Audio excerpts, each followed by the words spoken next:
Hello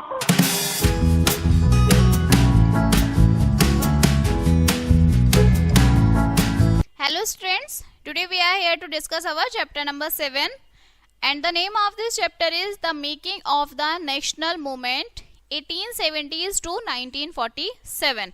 Okay, so आपका national movement किस तरह से बना था, clear? So the story of India's fight for freedom is like a great adventure tale. जो स्टोरी थी इंडिया की फाइट की, मतलब जो उनके फ्रीडम के लिए लड़ाई की स्टोरी थी, क्लियर, वो बहुत ही एडवेंचर थी. It's filled with brave heroes, clever plans and big dreams. ये इसमें जो है बड़े बड़े हीरोज थे, ठीक है, क्लेवर प्लान्स थे, बिग ड्रीम्स थे. जो स्टोरीज है शुरू होती है 1800 से, वैन जो इंडिया है वो रूल करते थे उस पर ब्रिटिश. उस टाइम पर जो बहुत सारे इंडियंस थे उन्होंने स्टार्ट किया टू फील दैट जो ब्रिटिश रूल्स थे वो अनफेयर थे. They wanted to have a say in how their country was run. वो ये चाहते थे कि ये देखना चाहते थे कि उनकी जो कंट्री है वो किस तरह से रन हो रही है. एट फर्स्ट पीपल जो थे, लोग जो थे डिफरेंट पार्ट्स इंडिया के, ठीक है, formed small groups to talk about their problems. They wrote letter to the British government asking for changes. वो उन्होंने एक साथ ग्रुप बनाया, बैठे, बातचीत की, फिर उन्होंने एक लेटर भेजा ब्रिटिश गवर्नमेंट के पास.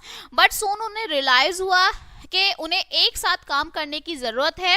Okay, this lead to the formation of Indian National Congress in 1887. जो कांग्रेस थी become like a big family थी, जहां पर जो लोग थे पूरी कंट्री के एक साथ थे और प्लान करते थे कि हाउ टू मेक थिंग्स, कैसे काम करना चाहिए. एज टाइम वेंट ऑन, जैसे जैसे टाइम गया, जो मूवमेंट था फ्रीडम का वो बढ़ने लगा. कुछ लीडर्स जो थे wanted to ask the British, वो बहुत नाइसली जो है ब्रिटिश से बात करते थे. अदर जो है वो प्रोटेक्ट करते थे more forcefully. Okay, this lead to many exciting events. इसमें स्वदेशी मूवमेंट हुआ था जहाँ पे जो इंडियाज है उनका बॉयकट हुआ था ब्रिटिश गुड्स के लिए. ओके, आपका सॉल्ट मार्च हुआ था, महात्मा गांधी ने किया था. जो रोड थी, freedom was not easy. There were many challenges and setbacks. जो ब्रिटिश थे often responded harshly to Indian protests, but the Indian people did not give up. वो गिव अप नहीं करते थे. They kept fighting peacefully for their rights. Finally after many years of struggle, काफी सालों के struggle के बाद जो इंडिया है उन्हें इंडिपेंडेंस मिल गई थी 1947 में. This mark the end of British rule. अब जो है खत्म हो गया था और बिगनिंग थी एक नए चैप्टर की इंडियन हिस्ट्री में. Okay, now the next one is the emergency of nationalism. अब नेशनलिज्म पे इमरजेंसी की क्या नीड थी. सो 1870 से और 1880 के बीच में, okay, something important starting happening in the India. People began to think of themselves not just as resistance of their towns and provinces but as Indians. लोगों ने क्या किया, अपने आप अपने बारे में सोचना शुरू किया था. Okay, this feeling of being part of one big Indian family is called nationalism. अब उन्होंने ये सोचने शुरू किया था कि हम एक ही देश में रहते हैं, हम सब एक ही फैमिली है, और इसे ही नेशनलिज्म कहा गया था. It did not happen overnight but grew slowly as people from different parts of India started talking to each other about these common problems. एक साथ ही नहीं हुआ था, धीरे धीरे करके लोग इकट्ठे हुए, मिले, बातें हुई, स्ट्रेटेजी बनी थी. Okay, during this time educated जो इंडियंस थे इन बिग सिटीज में, जस्ट लाइक बॉम्बे है, मद्रास है, ठीक है, कैलकाता थी, formed groups to discuss political issues. ये जो ग्रुप्स थे had long name like Poona Sarvajanik Sabha, Indian association, Madras महाजन सभा एंड बॉम्बे प्रेसिडेंसी एसोसिएशन. ये जो जगहें थी, ये जो ग्रुप्स थे, इन जगह पर मिलते थे. Okay, they were like small cups where people could not talk freely about what was wrong with British rules and how to make these things better. वो ये एक छोटे छोटे क्लब्स की तरह होते थे जहाँ पर जो लोग हैं वो फ्रीली बात करते थे कि जो ब्रिटिश है वो हमारे लिए क्या गलत कर रहे हैं, ये सही कैसे होना चाहिए. ओके, सो ये जो ग्रुप्स थे did many things. They wrote letters to British officials explaining Indian problems. They held meeting करते थे वो, where जो लोग हैं could speak about their concern. कुछ some even send अपने representatives भेजते थे कुछ इंग्लैंड बताने के लिए.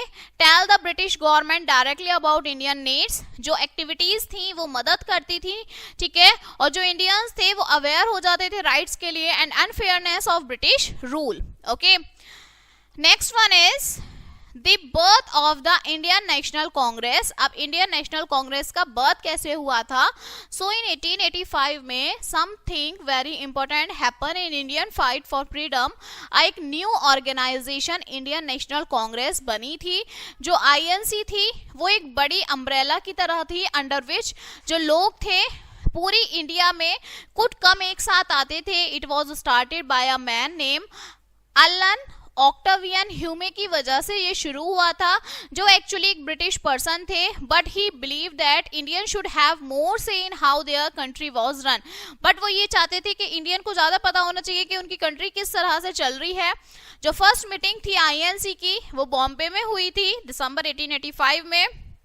सिर्फ 72 लोग ने ही वो मीटिंग अटेंड की थी, but they came from different parts of India. उन्होंने डिस्कस किए थे बहुत सारे इश्यूज, जस्ट लाइक पॉवर्टी है, अनफेयर टैक्सेस हैं, and the need for more Indians in government job. जो आईएनसी थी उन्होंने डिसाइड किया था to meet every year in a different city. They help people for various reasons to know each other and feel united as Nations.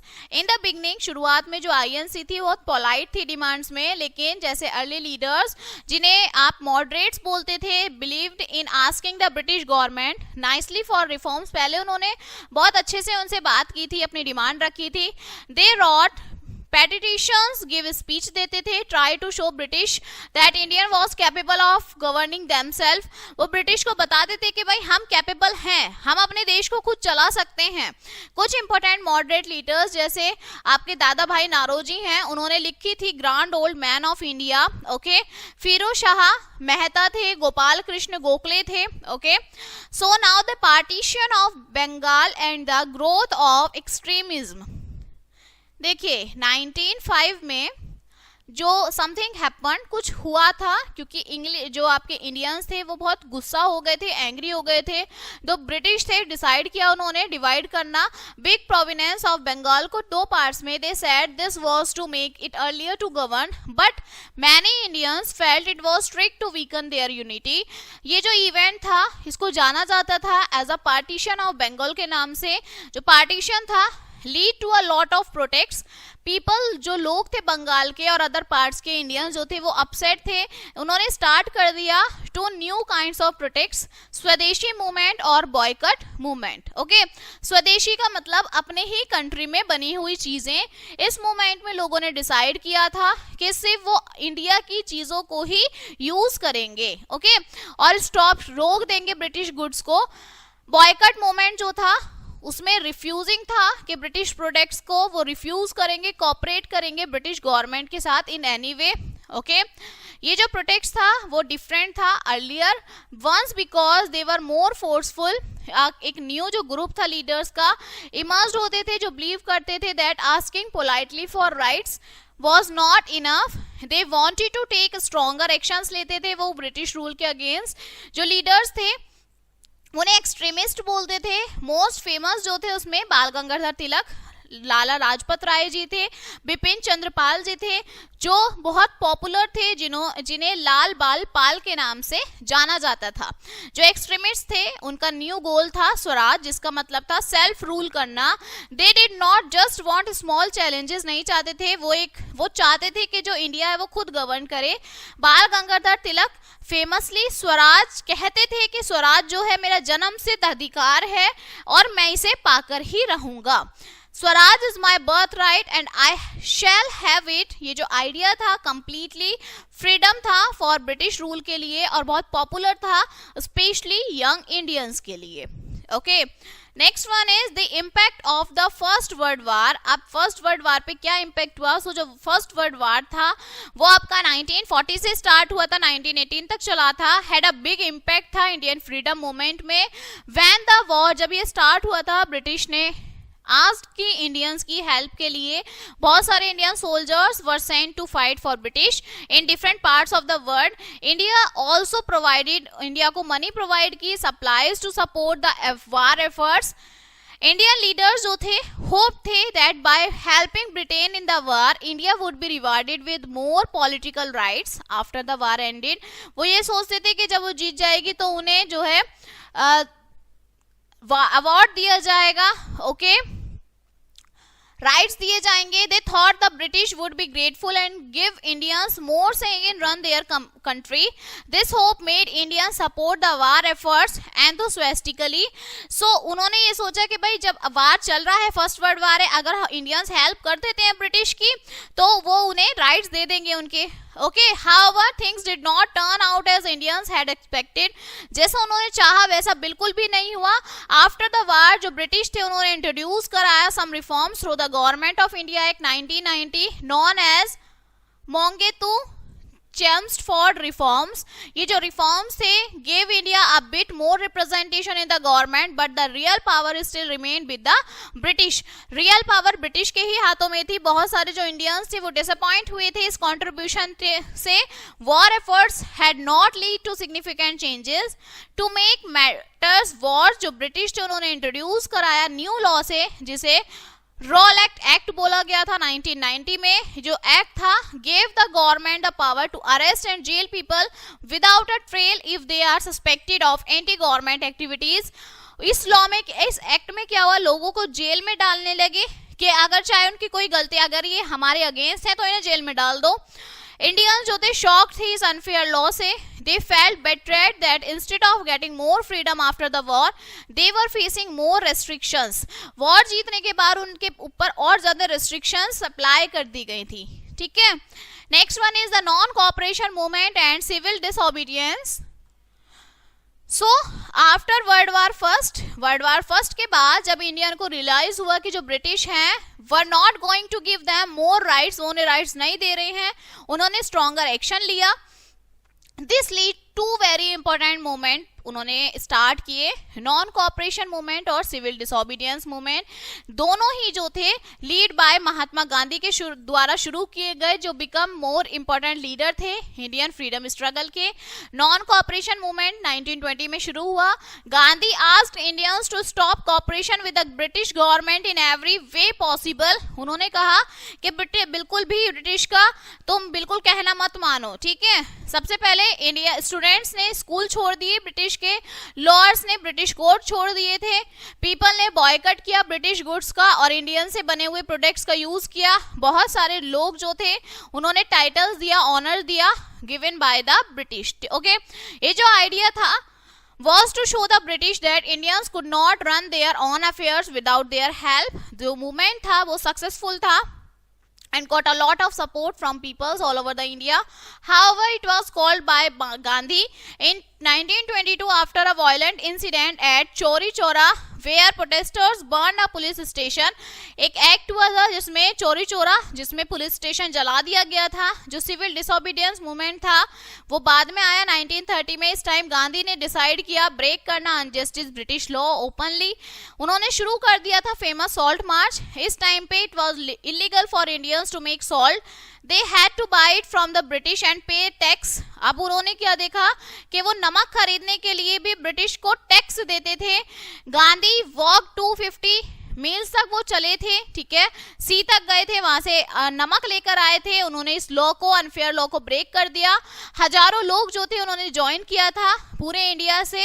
And people were making salt and breaking other unjust.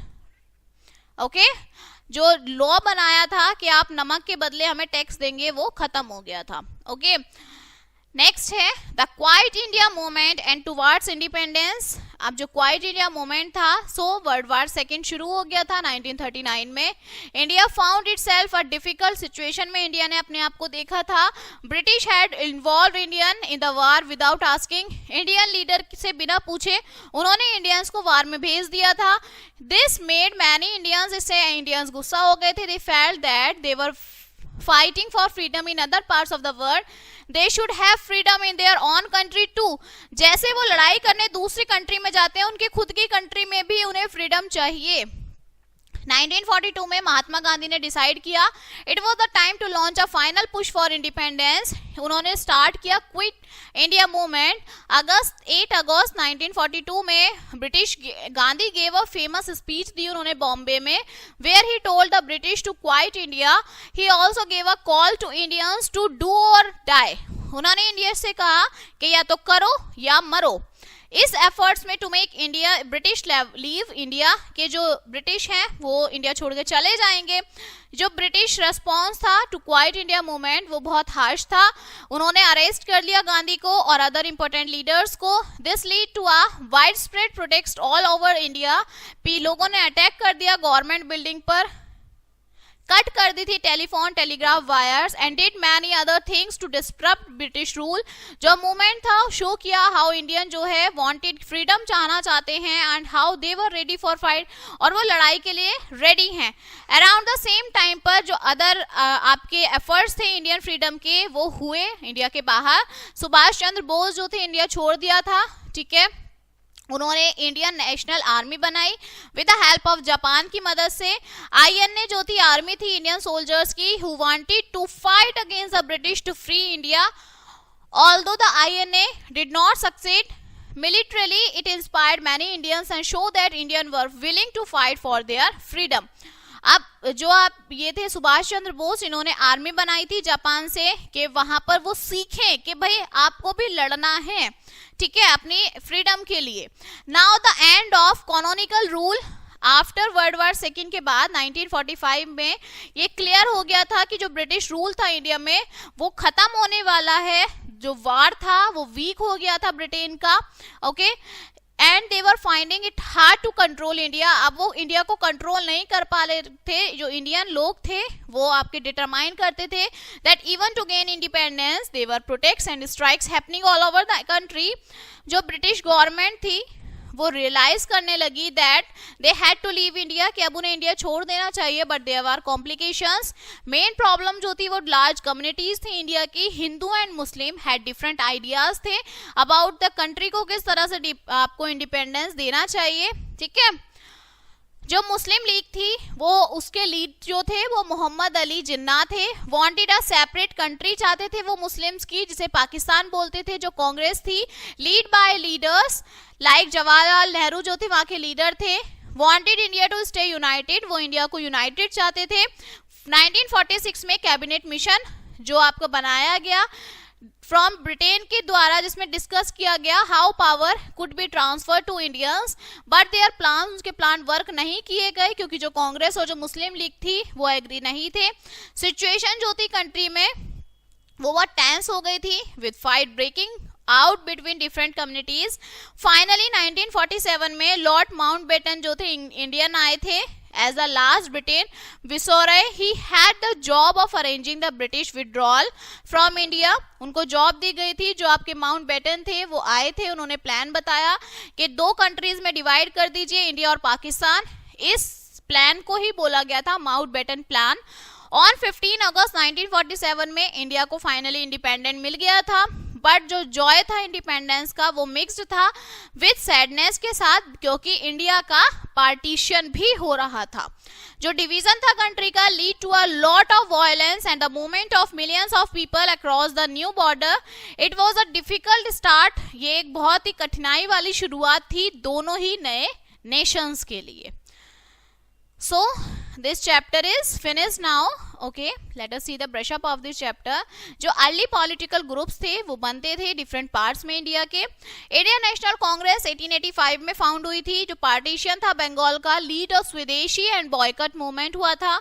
जो गांधी थे उन्होंने non cooperation और civil disobedience को follow जो है lead किया था। और जो इंडियन थी उन्होंने 1947 में इंडिपेंडेंस उन्हें मिल गई थी, लेकिन उसी के साथ जो हमारा भारत था उसका 2 भागों में पार्टीशन हो गया था, एक इंडिया और एक पाकिस्तान, ठीक है। So this chapter is finished now. I hope you will understand this chapter and we will meet on the next chapter. So thank you.